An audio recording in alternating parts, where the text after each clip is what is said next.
नमस्कार साथियों, भारत से जुड़ी इंटरनेशनल खबरों की इस सीरीज में आपका एक बार फिर से स्वागत है। कुछ इम्पोर्टेंट हाईलाइट खबरों की बात करें तो बांग्लादेश में जो हालात चल रहे हैं, इससे भारत के लिए दिन पर दिन मुसीबतें बढ़ती ही जा रही हैं। दरअसल इस समय बांग्लादेश की पूर्व पीएम शेख हसीना अभी भी भारत में ही रुकी हुई हैं और अब तो बांग्लादेश में अंतरिम सरकार के रूप में मोहम्मद यूनिस को वहां का पीएम बना दिया गया है। लेकिन इसके बावजूद भी खबर निकलकर आ रही है कि उत्तर प्रदेश के गाजियाबाद में शेख हसीना को शरण देना भारत पर भारी पड़ता जा रहा है, क्योंकि इसकी कीमत बांग्लादेश में रहने वाले हिंदू चुका रहे हैं और उन पर इतना अत्याचार किया जा रहा है कि उसने भारत के दिल को दहला दिया है। साथ ही में 10 से भी ज्यादा मंदिरों पर अटैक करके उसे तोड़ा भी जा चुका है। हालांकि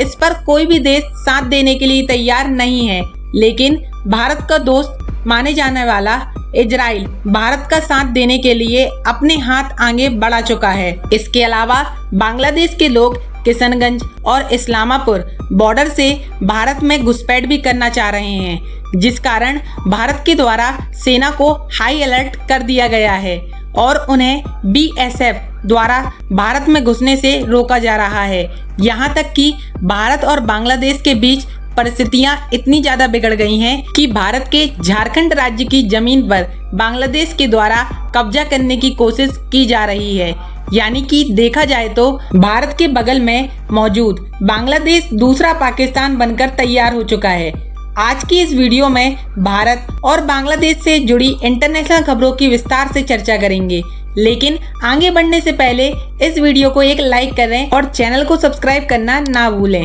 क्योंकि ये आपके लिए 1 सेकंड का काम है, लेकिन इससे हमारी काफी बड़ी मदद होती है। दरअसल भारत और बांग्लादेश के बीच में हालात इस प्रकार से हो गए हैं कि जैसे भारत के बगल में दूसरा पाकिस्तान खड़ा हो गया हो, क्योंकि बांग्लादेश की पूर्व पीएम शेख हसीना को अपना देश छोड़कर भारत में आए लगभग 5 से ज्यादा दिन हो चुके हैं। यहाँ तक कि जिस विमान से वह भारत आई थी, वह विमान भी भारत को छोड़कर अपने देश जा चुका है। लेकिन अभी भी शेख हसीना जी उत्तर प्रदेश के गाजियाबाद में हिडन एयर बेस के सेफ हाउस में ही रुकी हुई हैं और आर्मी के द्वारा इन्हें कड़ी सुरक्षा दी जा रही है। साथ ही में ये मजे करते हुए भारत में शॉपिंग कर रही हैं और रिपोर्ट की माने तो अब तक इन्होंने 50,000 से ज्यादा रुपए के कपड़े और अन्य जरूरी सामानों को गाजियाबाद में खरीद चुकी हैं। हालांकि भारत भी शेख हसीना को लंबे समय तक शरण देना नहीं चाहता है,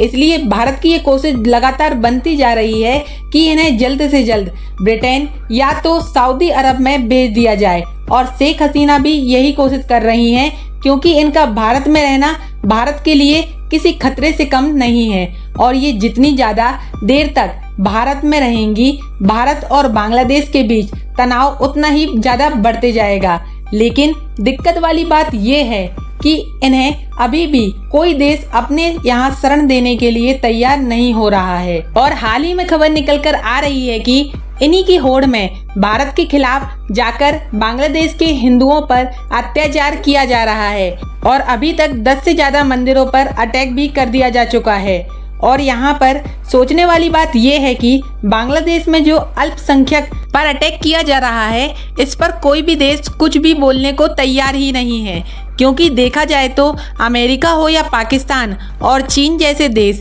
ये खुद ही चाह रहे हैं कि भारत के साथ बांग्लादेश के रिलेशन पूरी तरह से बिगड़ जाएं और बांग्लादेश भारत के बीच जो व्यापार हो रहा है वह भी पूरी तरह से ठप हो जाए। हालांकि यहाँ पर एक ऐसा देश भारत का साथ दे रहा है जिससे इस समय दुनिया में लगभग जितने भी मुस्लिम देश हैं वह सभी पंगा लेना नहीं चाहते हैं और जिस समय पाकिस्तान और चीन जैसे देश बांग्लादेश को भारत के खिलाफ भड़काने की कोशिश कर रहे थे, वहीं पर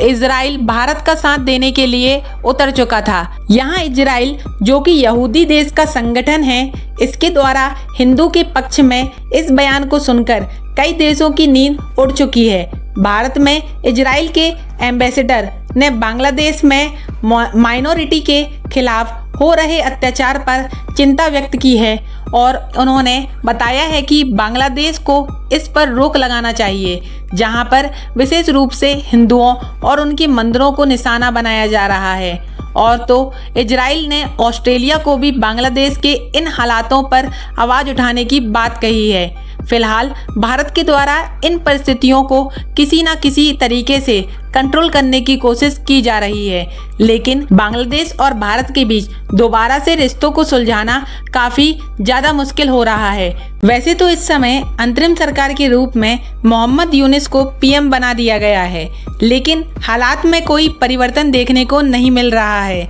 बल्कि इसमें भारत भी शेख हसीना को अपने देश में रोककर बुरी तरह से फंस गया है, बांग्लादेश की चपेट में भी आ चुका है। और यदि आप इस रिपोर्ट को देखते हैं तो इसमें साफ साफ बताया गया है कि बांग्लादेश के लोगों ने किशनगंज बॉर्डर की तरफ से भारत के बिहार राज्य में कोशिश की, लेकिन वहां पर बॉर्डर सिक्योरिटी फोर्स पहले से ही हाई अलर्ट में थी, इसलिए उन्होंने किशनगंज बॉर्डर के मोर्चे को संभाला और बांग्लादेश के लोगों को भारत में घुसपैठ नहीं करने दिया। और आपको बता दें कि जो बांग्लादेशी भारत में घुसपैठ करने की कोशिश कर रहे थे, इनकी संख्या हजारों में बताई जा रही है। इसके अलावा बांग्लादेश और भारत के बीच में तनाव बढ़ने से सबसे ज़्यादा नुकसान भारत के मैन्युफैक्चर को हो रहा है, जो कि अपना ज़्यादा से ज़्यादा सामान बांग्लादेश में एक्सपोर्ट हो रहा था, वो भी अब बंद हो चुका है, क्योंकि बॉर्डर को इस तरह से सील किया गया है जिससे किसी भी ट्रक को आने जाने का परमिट नहीं मिल रहा है। सामानों को भरकर बांग्लादेश की तरफ भेजा गया था, वह सभी बॉर्डर पर ही खड़ी हुई हैं। इन ट्रकों में भारत के द्वारा बांग्लादेश में एक्सपोर्ट होने वाले अनाज, मसाले और सब्जियां समेत दवाइयां के साथ साथ कुछ मशीनरी कंपोनेंट भी मौजूद हैं। और कंडीशन इस तरीके की हो चुकी है कि आने वाले कई दिनों तक इन एक्सपोर्ट को बांग्लादेश में घुसने की उम्मीद नहीं है। सिर्फ इतना ही नहीं, बल्कि भारत की कई सब्सिडी कंपनी जो बांग्लादेश में एस्टेब्लिश है वह पूरी तरह से बंद हो चुकी हैं। और केवल ऐसा नहीं है कि भारत के द्वारा केवल बांग्लादेश में सामानों का एक्सपोर्ट किया जाता हो, बल्कि जिन भी देशों से बांग्लादेश में सामानों का एक्सपोर्ट किया जाता है वो सभी अब बंद हो चुके हैं, जिनमें चाय और कुछ विशिष्ट प्रकार के फलों के साथ साथ कपड़ों भी शामिल हैं, जो कि चीन से आते थे। और सिचुएशन इतनी बिगड़ती जा रही है कि ग्लोबल मार्केट पर भी भारत और बांग्लादेश का बुरा इफेक्ट पड़ चुका है, और इसमें भारत की अर्थव्यवस्था में भी उलझनें पैदा होने की आशंका बढ़ चुकी है, क्योंकि बांग्लादेश में इस तरीके के हालात कुछ महीने पहले ही शुरू हो गए थे। और हाल ही में एक रिपोर्ट जारी की गई थी जिसमें इसका खुलासा किया गया था कि बांग्लादेश के जियोपॉलिटिक्स में बड़ा बदलाव होने के कारण इस साल का जो बांग्लादेश में एक्सपोर्ट है वह $11 बिलियन पर आ चुका है, जबकि इसके पहले हर साल ये लगभग $16 बिलियन के करीब था। यानी कि बांग्लादेश से भारत पहले ही परेशान हो चुका था, और अब जिस तरीके से बांग्लादेश में भारत के खिलाफ विद्रोह प्रदर्शन मिल रहा है, इससे भारत के पड़ोसी देश को भारत के हाथों से जाने का खतरा मंडराने लगा है। और भारत को जो ये सब नुकसान हो रहा है, इसमें शेख हसीना एक दीवार बनकर खड़ी हुई हैं। भारत पर बांग्लादेश की सुप्रीम कोर्ट की तरफ से प्रेशर बनाया जा रहा है कि भारत उन्हें और उनकी बहन को गिरफ्तार करके उनके देश वापस भेजे। लेकिन भारत ऐसा करता है तो वहाँ के लोग शेख हसीना को पसीना निकालने में कोई कसर नहीं छोड़ेंगे, क्योंकि शेख हसीना के बेटे ने